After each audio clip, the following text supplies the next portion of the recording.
We want people to feel like they can touch things. Sometimes you go to a place and you're like, that's really pretty, but I'm not going to touch it, right? Everything in here should be like something someone feels like they can pick up, right? Because we want them to explore. So this is a little bit of that exploratorium space.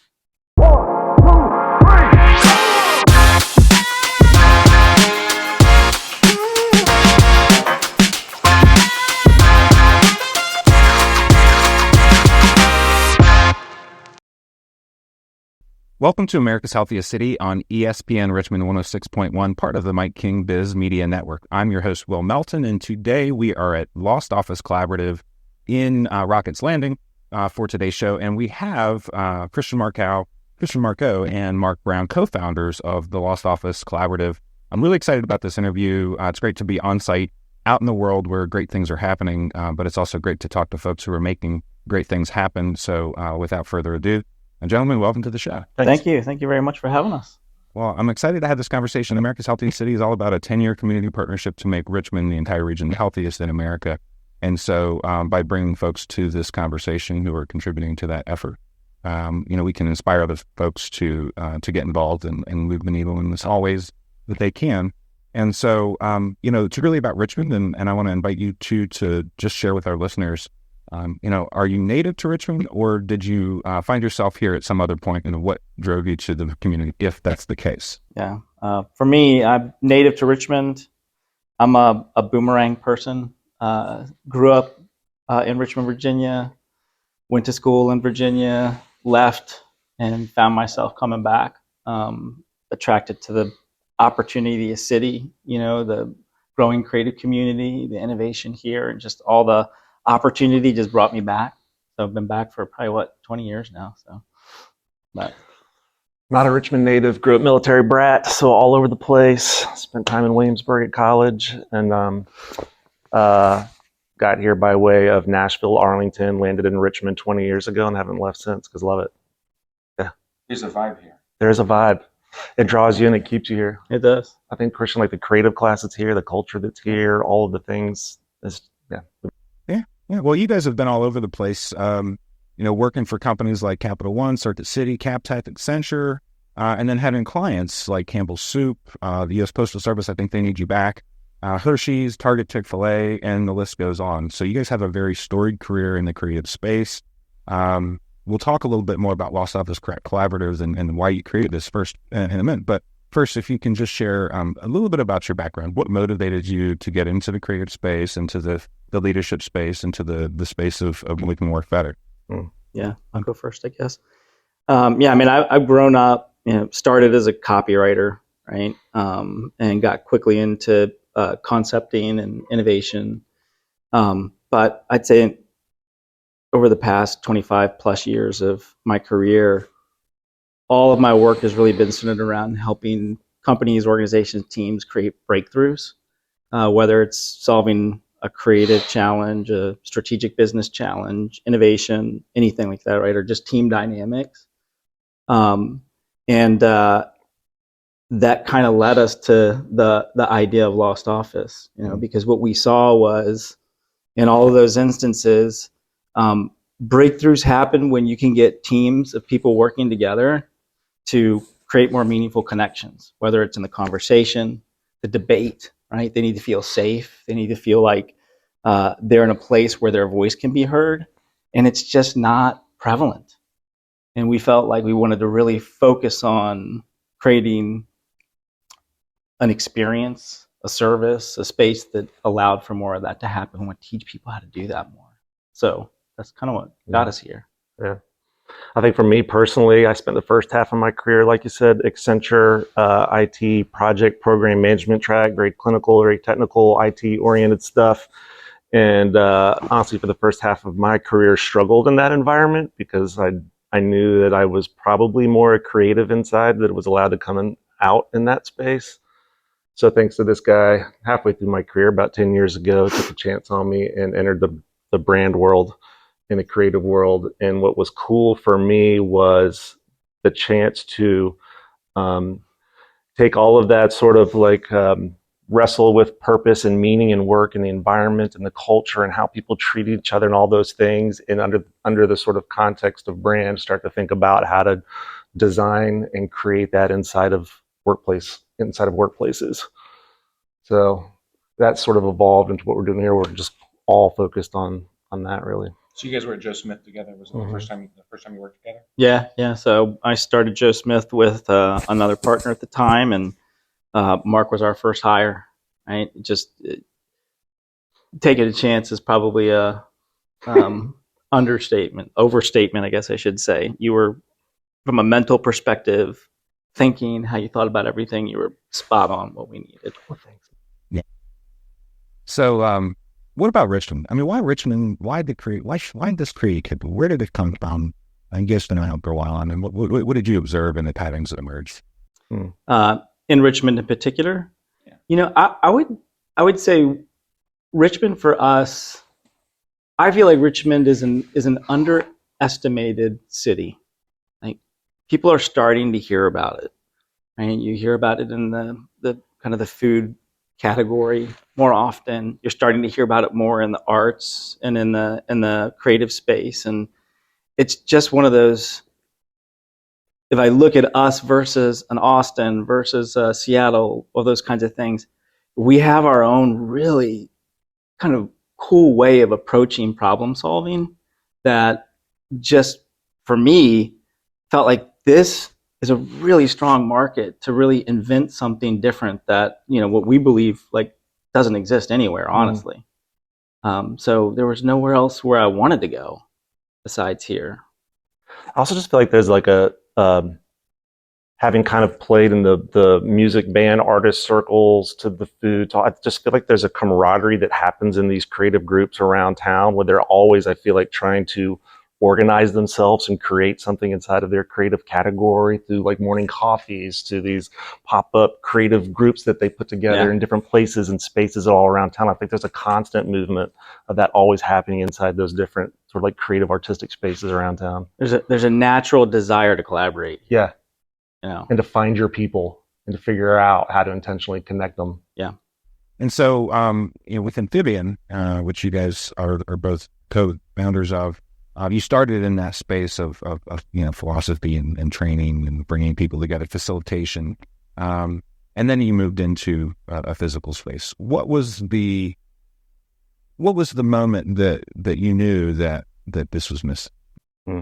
Yeah, the secret is we knew from the very beginning, right? When we started Amphibian, which is basically future of work, how do we help organizations rethink their work experience and how teams kind of work together in those environments?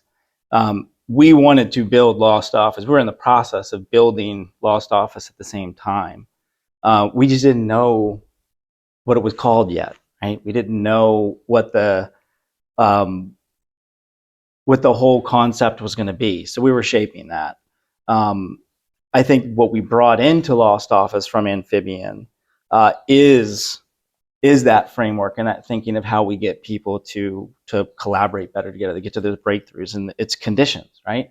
And this is something we learned when we were, in our previous roles, which is you have to have, in our minds, three conditions to create the breakthroughs, the meaningful connections, the meaningful conversations. You have to have inspired space, which is really about the surroundings. I think people underestimate the power that everything, right, from the furnishings, the sound, the air quality, the stuff you're putting in your body to fuel you, all of that impacts a person's ability to focus, to create, to feel like they're in an open, trusted environment, to have a great conversation.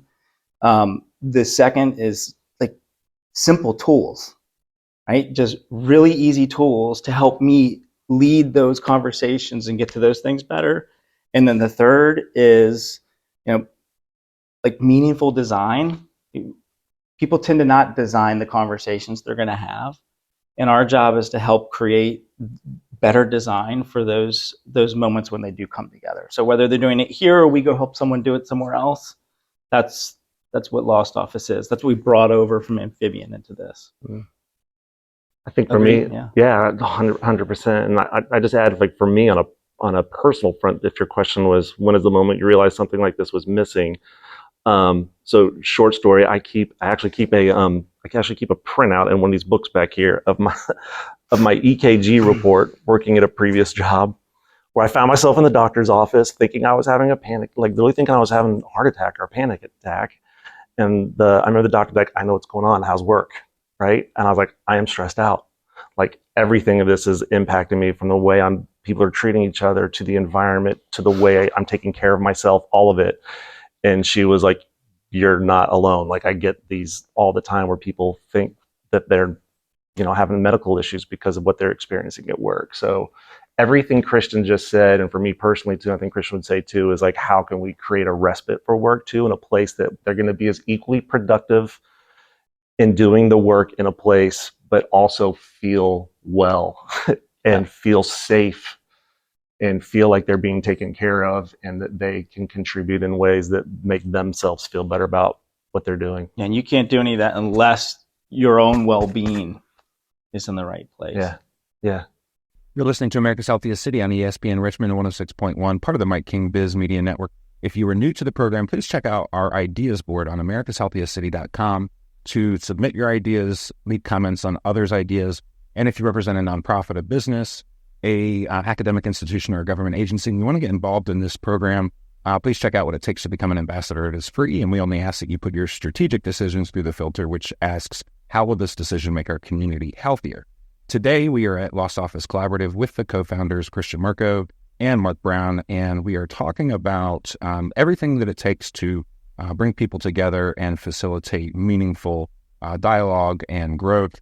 I want to talk a bit more deeply about this space.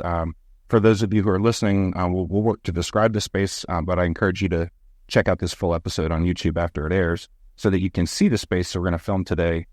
Tell us a little bit about the physical space that you have here, the different rooms, how it's been decorated, what you brought to the community here and the folks who come into this space.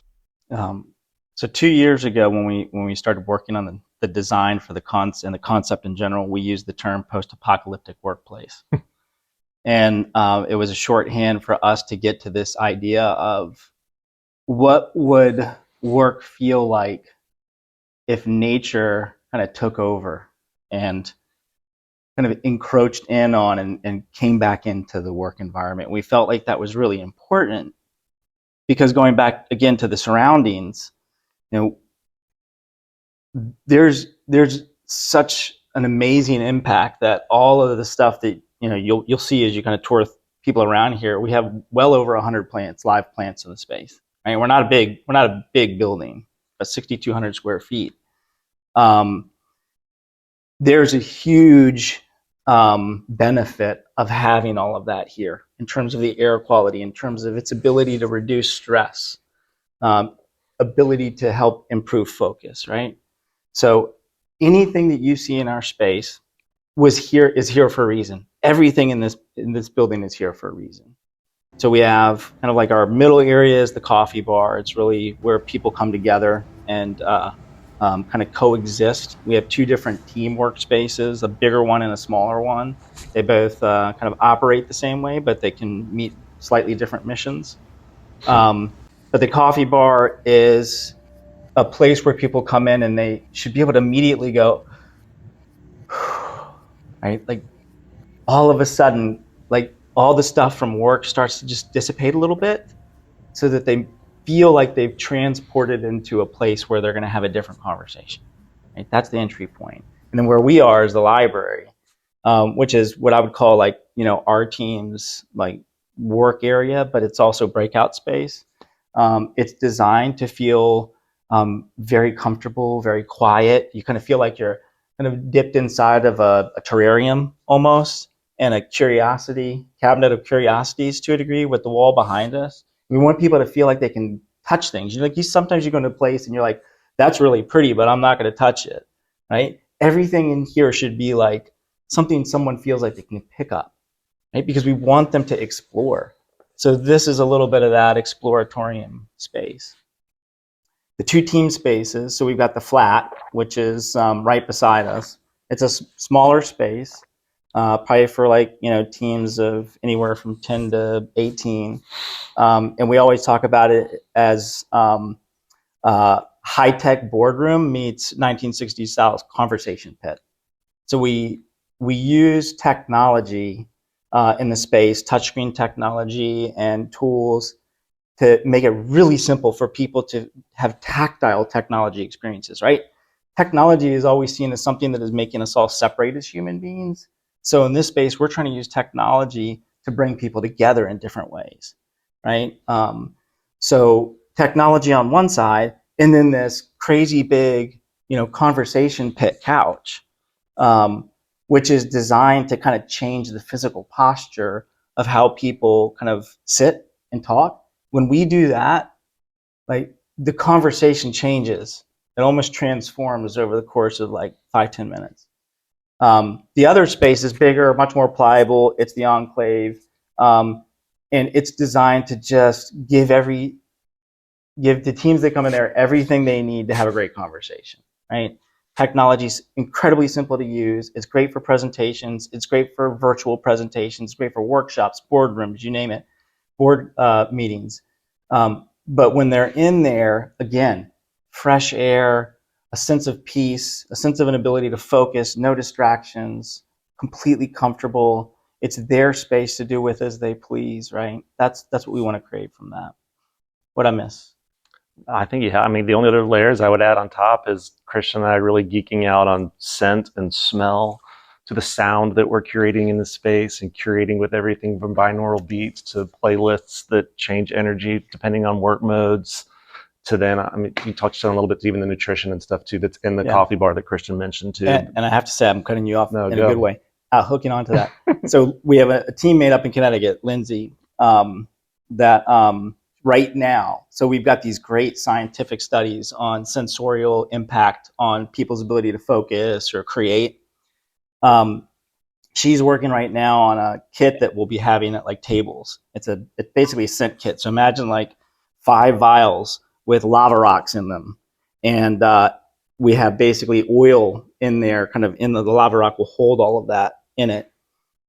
Could be like rosemary, right? Sage, peppermint, whatever. All of these scents activate synapses in people's brains, right? And immediately enhance their ability to think differently. Like there's science behind that. Like we're not going to tell people, here's your science kit, right? But like their ability to all of a sudden pick up one of those vials when they need it, and it instantly triggers a different way of thinking. That's very real science. Those little weird things, that people are like, that's voodoo. That's magic. That's what we want to do here, is create those moments where it's like super special, changes how people think about what they're doing. So anyway, sorry, I didn't mean to cut you you're off. right. That's great. Now, I want to just ask one other question, or have you tell me about this. I understand that this space, the library, is where you guys kind of sit around and play music. At the end of the day, you guys are all musicians. That does happen here. It does happen. I think it happened 3 weeks ago the first time. So our good friend Steve over here is an amazing drummer. This guy right here has an arsenal of harmonicas and keyboards. I play a little guitar and sing and write. So we might have some impromptu musical sessions here in the library and open those shades over there. Neighbors might pass by and listen. So yeah, that's a big part of all of this. We didn't say we were good. We just said we could play. Yeah. You're listening to America's Healthiest City on ESPN Richmond 106.1, part of the Mike King Biz Media Network. Today we are at Lost Office Collaborative with Christian Marco and Mark Brown, the co-founders of this space, and we're having a great conversation about everything that it takes to foster growth in people and specifically groups. This is a fantastically designed space. The first time I came in here, I felt like not only was it evident that the intentionality was there, but there was just so much. I felt it when I walked through. The color. There's one of the very first things that I did was walk in the bathroom because I was told that the smells were going to be amazing, and it blew me away. And so I want to, certainly, let's keep talking about this space, but I want to talk a little bit more about Richmond and how we can, think about this space and how we can think about the work that you guys are doing to bring Richmond into the future and into this, the revolution that I see happening that I referenced in a previous interview. what does Richmond need in order to get there, in order to be that city that we all know we Yeah. are? That's a great question. I'm going to make a semi plug in response to that for the interior designer that helped with the space and really brought what we were thinking to life. That's Lisa Marco, who is also my wife, but brilliant interior designer. And what I think is important about that relationship, not the marriage relationship, but the working relationship, is that she was able to translate, I think, the conditions that we talk about all the time into very physical things, right? So you talked about color, you talked about all that kind of stuff. All those things are, I would say,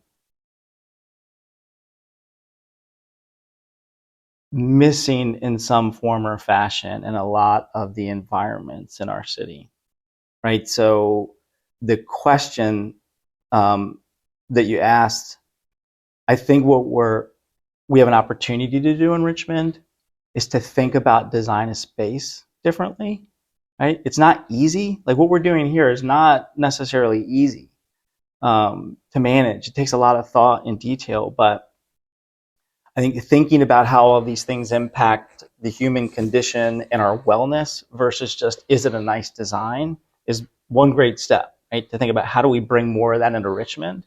We start thinking about mood and well-being and how does a surrounding impact that inside of a space. If we could spread this in all different forms and fashions into different places in the city, that'd be amazing, right? That'd be a humbling accomplishment in my mind if we could start to spread this type of experience further into the city. Okay, so now I'll hook onto that one. I feel like I have met so many professionals in the last few years that say, I travel one road back and forth from my house to my job, and oh my God, I can't believe there's all this other, there's actually a city in Richmond and other experiences that I've forgotten about the last 10 years because I always take the same route to the same workplace, to the same experience and come back. So to your point, I guess my encouragement for Richmond would be to lean into curiosity and what it looks like to be in an environment that's not your normal work day. And let this place be an inspiration of what that could be and something that you can take back, and maybe we can help you figure out what that looks like to bring some of that stuff and change the way that you think about the place that you work. So that's is just like for Richmond, just lean into the curiosity of that beyond your normal route to work back and That forth. is such a great word, the curiosity piece. I feel like you hear sometimes from people, oh, you guys are all the way across town. That's too far. No, It's come on. no. Fantastic place to be. Come over here. Come on, we're in Virginia. Everything's 20 minutes away. Trails Like, we right all here. know Come that, over here. right? Like it's not that hard. It's so important. Like just a little bit of curiosity. Your workday can include a walk on the river, and it's okay because that's actually going to help you reset your brain and come back and be a better person. You're going to work better. You're be more productive. You're actually going to be more productive by taking a little bit of time for yourself. Yeah. So another question that we like to ask our guests, and maybe you guys have a couple of names, but we get around by interviewing great people, but also ask them to tell us who we should interview. And who are some folks in Richmond that are making a big difference, who you see as change agents that can help us spread the word of the great things that are happening? You start. I don't know where to start. There's a lot that come to mind in so many different categories. We've had a few drinks with a few last night, actually. You did? I mean, there's that guy right there. That's where to start right there. Yeah. Greenhouse Coaching. They're here for a reason. So Greenhouse Coaching is a team and leadership dynamics coaching group. Steve Perkinson team, formerly Cap One innovation and culture employee, and there's a lot of synergy between how they think about improving the way that people relate to each other. To what we're doing. So I would say they're kind of like this brilliant energy that is so comfortable to be around. It's different than anything I've ever experienced. Well, they've got starting with Steve, they've got the get it factor. They've been in those jobs and in those workplaces and worked with those people that understand what they're going through in their day. And that's what I observed. That's where they start from, with the people that they're coaching and the teams that they're coaching. Yeah. Which is awesome. Yeah.